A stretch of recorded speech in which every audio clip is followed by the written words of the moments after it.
All Alone by Vanessa Rosuello. The sky. It was the first thing he noticed. There was no sky. Smog, thick and horrible, served as a replacement. A poor replacement for the serene blue that once stretched out above him. The last thing he remembered were two teary-eyed faces. A man and a woman.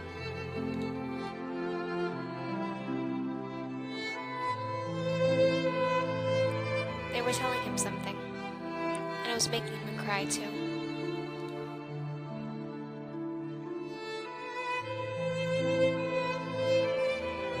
But he didn't cry for very long, because all of a sudden, he began to get sleepy.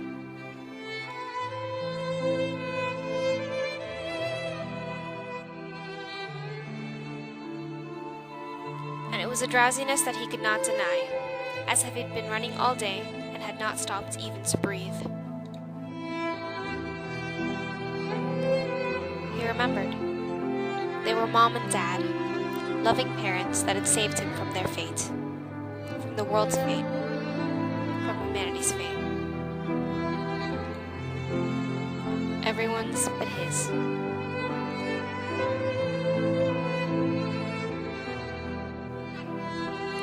He broke himself from his reminiscence, stepping out of the large metal and glass cryogenics chamber that he had woken up in. He made a crackling sound and then died. It had done its job, keeping the boy alive during his 1,000-year sleep, and now rested. He saw that the entire front of the tube was cracked and broken, much like him. His eyes fell upon the city before him. It, too, was broken.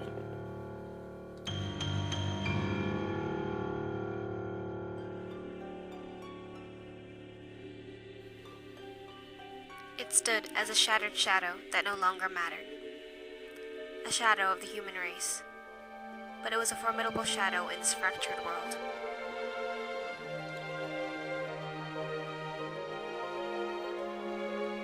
The buildings that once touched the sky, for there was no sky to touch, still stood proud, but their pride was slightly hurt. Huge chunks of the skyscrapers had fallen to the earth. Bits of glass littered the ground. And entire buildings lay sideways, dejected, uncared for. He felt rocks beneath his feet. No, not rocks. Cement, concrete and glass. Bits and pieces of it, and wires that he had thought were plant stems under his toes. All of it was fake, like a costume that draped itself over the earth. He vaguely remembered a line from a famous writer he'd forgotten the name of. All the world's a stage, and it was a very large stage. A wave of loneliness hit him unexpectedly, and he felt a lump in his throat. Such a large stage for only one player. He closed his eyes, shutting out the proof that he was alone, the skyscrapers that couldn't even dream of touching the sky.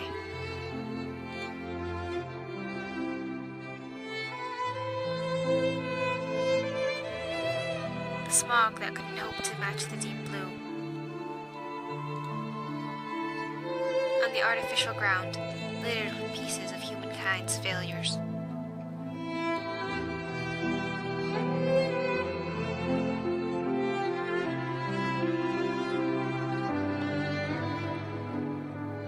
He looked at the world that was no longer his, and buried his tear-stained face in his hands, and stayed that way for a long